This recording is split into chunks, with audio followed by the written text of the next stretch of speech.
When I first moved to Norway, I knew things might be a little bit different living in the UK. I knew it was going to be cold. I knew that it was going to be expensive. But there was quite a lot of differences that I didn't expect when I moved to Norway, and that's what I'm going to highlight in this video. So stick around. I'm going to talk about the biggest differences, the weirdest things that I've found different in Norway compared to living in the UK. And the first big difference is the alcohol laws. The alcohol laws here in Norway are definitely very, very weird compared to the UK laws, pretty much everywhere in the world, I think. Because in Norway, if you want to buy alcohol in the store, you can only buy alcohol in a supermarket up to 4.7% of alcohol. If you want to buy, so you basically your cans of beer, your ciders, things like that. If you want to buy anything stronger than 4.7% alcohol, you have to go to a store called the Vin Monopoly, or the Vin Monopol. I still don't know how to pronounce it. Tell me in the comments how it's pronounced, please, if you're Norwegian. Which is basically, it translates to the wine monopoly, and it's state-owned and state-run, and it controls the sale of strong alcohol.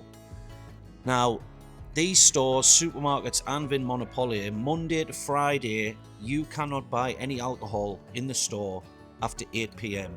at night.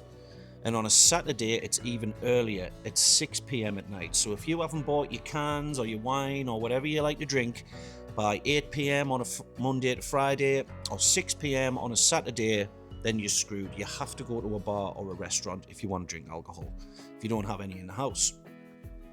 So the laws are pretty strict, but they're strict for a good reason. I think it's pretty much, I think 74% of Norwegians agree with the policy of the alcohol laws in Norway, and it's to do with promoting better health, preventing binge drinking and a more cohesive society that isn't fueled by alcohol.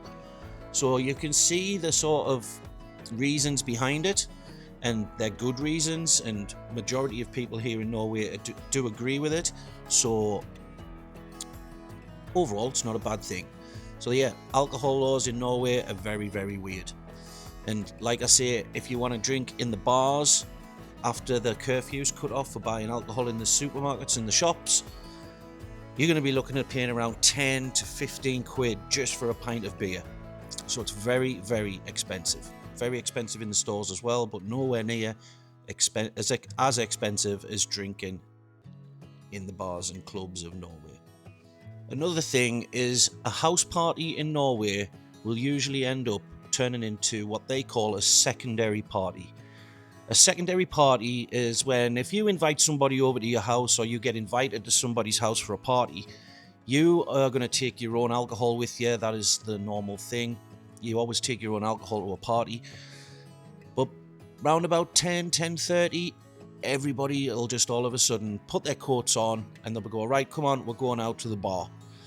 And I'm thinking, well, I thought we're having a house party. What's everyone going to the bar for? Because the bars are expensive. But then it makes sense because they do it because I think it's quite respectful to the neighbours or the people who you live close by to sort of turn the sound down, like lower the noise. And by 11 o'clock, it's expected that there's no noise at all. People are going to bed, people have got kids, people might be going to work on a weekend or whatever. And everybody will just get their coat on and they'll go out to the bar to finish the rest of the night off.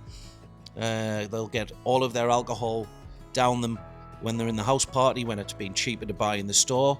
Because like I said before, a beer in the bar, you're talking £10. You get on the harder stuff, cocktails and whatever.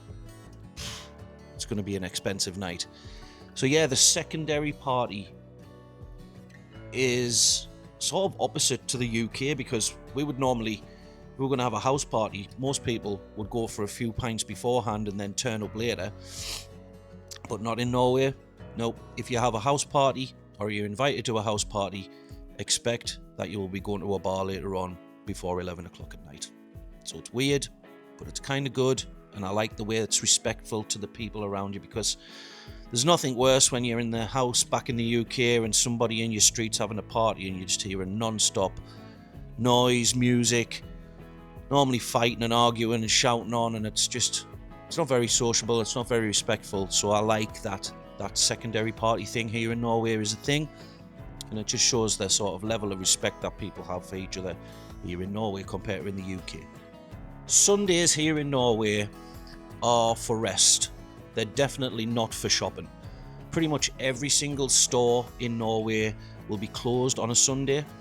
You'll have maybe some small little like mini mart type stores where you can get your bare essentials and like bread, milk, eggs and stuff like that. But all of the major supermarkets and all of the high street stores are all closed on a Sunday, because Norway really wants to make sure that everybody has at least one full day of rest, even retail workers. So yeah, on a Sunday, if you haven't got all of your groceries in and all your essentials that you need for that day, then you're not going to be able to get them. You can go to a smaller store to pick up some basic essentials, but if you want to do something on a whim that you need to go to the store for and buy, you're not going to be able to do it, because Sundays in Norway are a proper day of rest, and I like that. It takes a little while to get used to, coming from the UK when everything's open constantly every day of the week. People do their B&Q shop and, you know, basically go to IKEA, and Sundays are very much a day of going out shopping and doing stuff, where in Norway it's very much a day of chilling out, spending it with the family, definitely not working, and it's nice. I like that Norway promotes that. It's good. Norwegian people, at first, they can come across as quite distant.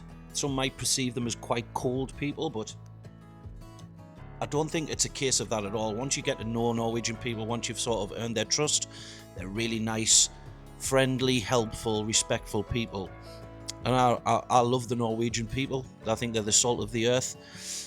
So this perception of them being cold or distant, it's not out of disrespect. It's more a case of them respecting you and your privacy and your independence. You won't get a lot of small talk from Norwegians. You know, small talk just to fill the gaps of silence. People just sort of appreciate the silence and being in their own space. And if you are having a conversation with a Norwegian, you know it's a genuine conversation about something that they're genuinely interested in. Small talk isn't really a thing here, and I kind of like it, but it took me a lot of time to get used to. Coming from the UK, I chit chat all the time.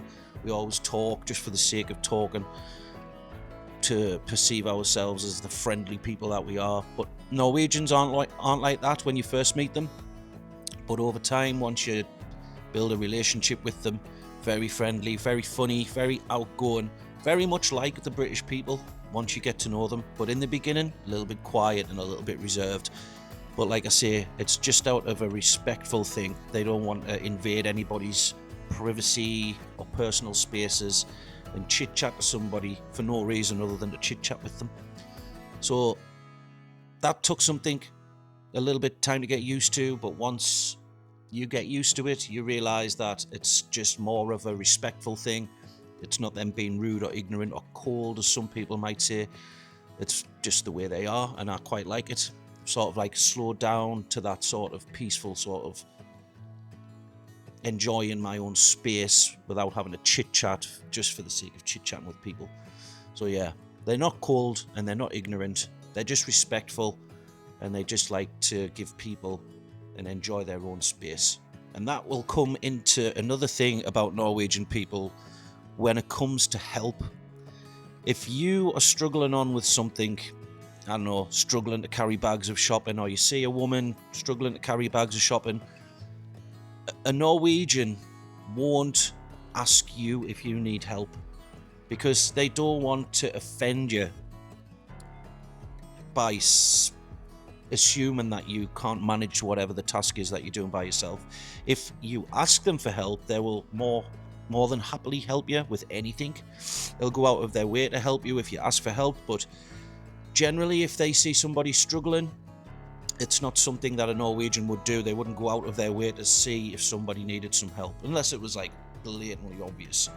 They're not going to like see somebody like seriously be struggling with something, or if they were in danger or something like that, they're going to get help. But mundane things where you're just carrying things and things look like it's a little bit of a chore, don't expect a Norwegian to come and ask you if you need any help, because they want you to have your independence and they don't want to make you feel like they don't want you to think that you think you can't manage the task at hand, if that makes sense. It's more of a respectful thing again. But if you do need help and you ask for help, Norwegians, the most helpful, friendliest people that you could wish to meet, and you'll get all the help that you would ever need, and probably a bit more, because that's what the Norwegian people are like, in my opinion anyway, in my experience. So yeah, you're not going to get asked if you want help. If you want help off a Norwegian, you better ask them yourself. Another thing that shocked me was the weather in Norway. Pretty much, I think everybody who isn't from Norway or Scandinavia in general expects Norway to be like one of the coldest, most like Arctic type countries on the earth. And it is true that in the far north of Norway it does touch into the Arctic Circle and it's harsh conditions up there, but people don't realize how big of a country Norway is. It literally reaches from the Arctic Circle all the way down to pretty much level with the north of Scotland, if you're looking at it on a map. And in the southern regions of Norway where I live, the weather can be absolutely beautiful. The summers are long, sunny days, beautiful warm weather. Yeah, you'll get some rainy days and some windy days, but generally the summers are beautiful. Blue skies, crisp fresh air, it's beautiful. And the winters, yeah, they can be long, dark nights, and freezing cold, but not too much dissimilar to what I had in the UK in general, to be honest. It's dark, wet, windy, cold in the UK in the winter. It's pretty much exactly the same here. But generally, summers I've found are a lot better here in Norway than in the northeast of England where I'm from. So it was a bit of a shock when I first got here to experience the beautiful weather that Norway gets. Yeah, it's not as cold and Arctic and barren as you might imagine. It's actually beautiful. It's got a really good climate here in Norway, and I love it. I love it better than the UK's weather, definitely. There's definitely less of an obsession with flashiness in Norway, even if you earn like a lot of money. Being flashy or, you know, showing off what you've got, your wealth, isn't sort of respected or appreciated over here. So you could be having a conversation with somebody who could be a multi-millionaire and you're never going to know it because he's not going to be sitting there dripping in fancy, expensive designer clothes and Rolex watches dripping off his wrist or whatever. And he's not going to talk and brag about what he's got and what he has. It's not a respected thing over in Norway to be flashy, and that's good. There doesn't seem to be a big gap in society, like in class, if that makes sense, where obviously you've got the working class, middle class and the upper class in the UK. You will have different levels of wealth from people in here, but it's not as obvious as it's because people don't flash their wealth. Yeah, people might drive nice cars, more expensive cars, and have bigger, nicer houses, but if you met a rich man on the street, you're not going to know that much different of how wealthy he is, because the majority of the rich people in Norway aren't going to be as flashy as a rich person would be from the UK. It's not a status thing here in Norway.